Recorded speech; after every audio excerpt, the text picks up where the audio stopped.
Yeah, he could. You know what? I made a bit of a mistake letting somebody go too early here. Rob Dawson's still sticking around. So there's no point in just having him there in the wings. We might as well bring him back in. And There he is. any other second, he can explode as well. Back.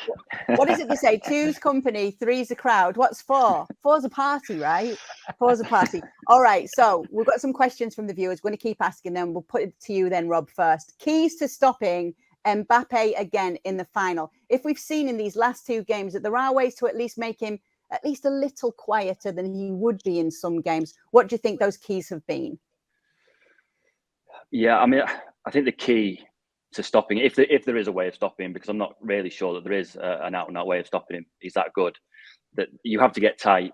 You can't let him run. You can't let him have pitch in front of him where he's just going to hurt you, because his main attribute is his pace, and pace frightens the life out of defenders. And if you let Mbappe run at you, you are in an absolute world of trouble, because that's all he wants to do. He wants to get the ball. He wants to kick it out in front of him and attack you like that. And I think if you get tight, you make him face his own goal.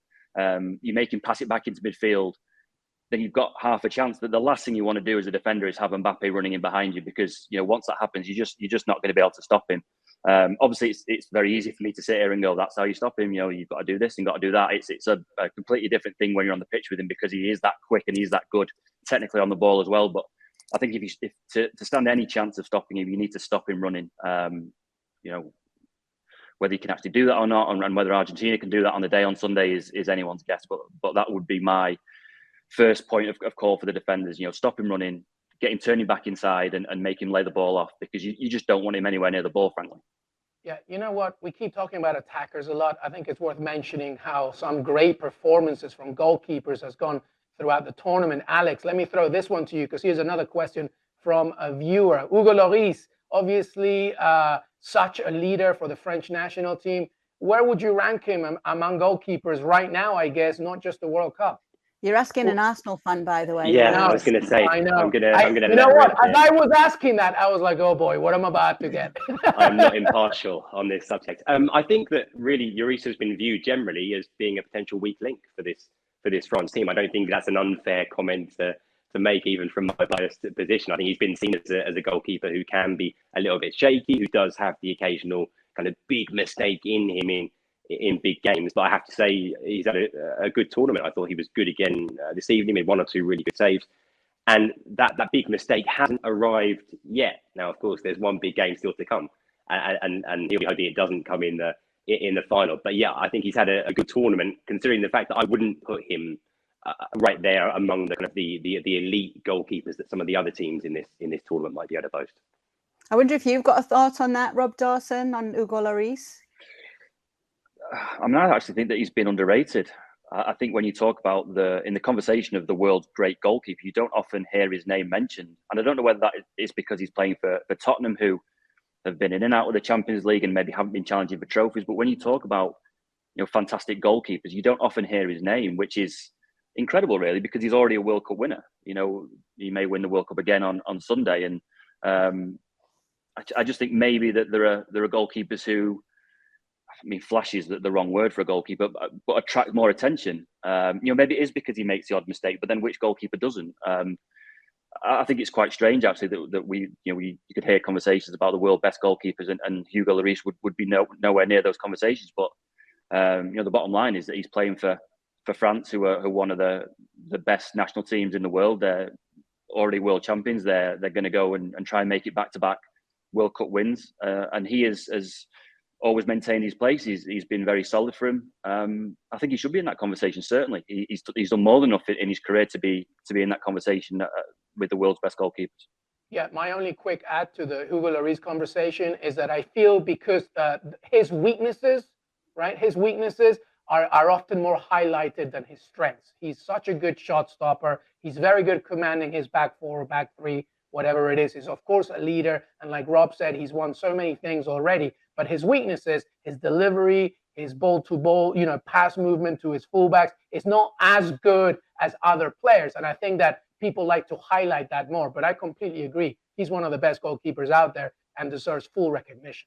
Luis, that is the life of a goalkeeper, where your mistakes are always highlighted a lot more than the good things They're that all you do. insane, And aren't they? maybe check your mail, because in a few days' time, you might get an honorary membership to the Goalkeepers Union there. We've got some Cristiano Ronaldo news. Obviously, he's not in the World Cup any longer. He's been training at Valdebebas in Madrid. Alex Kirkland, tell us more. Yeah, look, I would love to say this is, sensational return to Real Madrid on the cards, but I How can't do we say know that it because we isn't? don't. Well, look, our information is that is not the case. It's very straightforward. He's still got a house here in Madrid, and he's come to spend some time here with his involvement in the World Cup having come to an end. He wants to be training to try and maintain his fitness ahead of wherever he ends up deciding to move in January.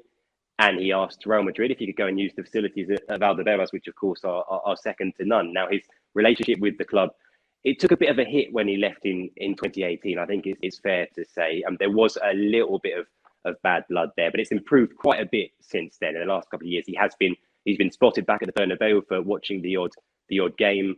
And whenever you've heard someone like Florentino Perez talk about Cristiano, he's been very, very complimentary. So that relationship has improved a lot. And so when Ronaldo said, "Look, can I come to Valdebebas to train?" and the club said, "No problem. Anytime you want to come and train, you can do that." Now, it's important to say he hasn't been training with the Real Madrid first team. He hasn't been there taking part in rondos and five-a-sides. He's been training on his own on a separate pitch. But he's been there at Real Madrid's training ground. And of course, that gets people excited. But all I would say in terms of that kind of speculation is, well, look, remember that Madrid, they could have brought Ronaldo back last summer if they'd wanted to. They didn't want to do that then. I'm not sure what would have changed in, I say last summer, I mean 2021, of course. Karim Benzema's injuries? Benzema has had a funny old season, hasn't he? And he hasn't been at his best at any stage this season so far. But even so, I'd be absolutely staggered if that ended up happening. Because like I say, they've had opportunities to bring him back and they decided not to. I'm not sure what would make a case for that now when you've got Vinicius in the kind of form that he's in on the left wing. You've got Rodrigo, who's been really good as deputy for Benzema. I just can't see it. But he's welcome to train there as long as he likes. Do you know, Gab Marcotti has been saying from the beginning, it's like he made the rumor that he should go back to Real Madrid. He's got a great relationship with Ancelotti. He could go back there, and he's been persisting with that all the time. So I'd be really interested to see what his reaction was today when he saw this. Rob, I don't understand why he didn't go and use the facilities at Manchester United, Carrington. Why not there? I don't think his security pass works anymore. I don't think that he's allowed through the gates. He's been told. How do you think this will be picked up in the Manchester press, Rob?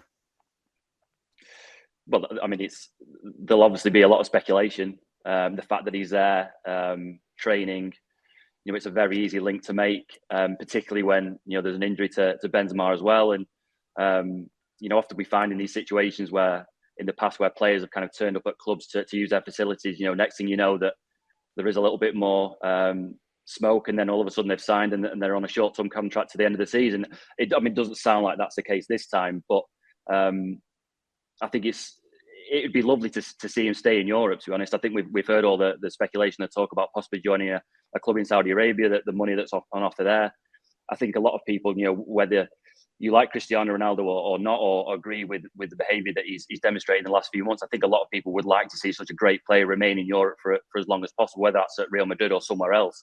I think possibly that offer in Saudi Arabia is going to be there in a year or two or maybe 3 years. I don't think that his timeline in Europe is that long. So I think it would be a shame if he went and joined the league in Saudi Arabia and took the money. I think he's probably still got maybe a couple of years left in Europe, and if not at Real Madrid, somewhere like Sporting Lisbon, back at his first club. I think that would be quite a romantic end to his career in Europe.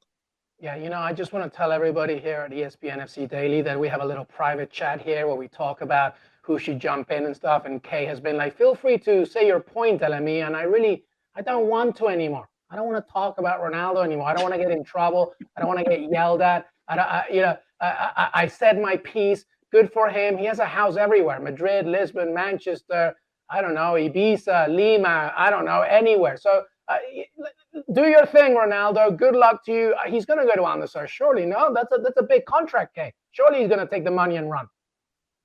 I don't think so. I think, and I don't see that. I don't see that happening, but we'll see. We will see. We are going to let Alex go now. Definitely, we're going to let you go, Alex. Don't worry. We're not going to call you back in. I'm definitely Thanks, not guys. getting this one Bye-bye. wrong this time. Thank you so much for being with us. We look forward to hearing more from you. Thank you very much for watching ESPN FC on YouTube. For more highlights, analysis, and exclusive content, be sure to subscribe.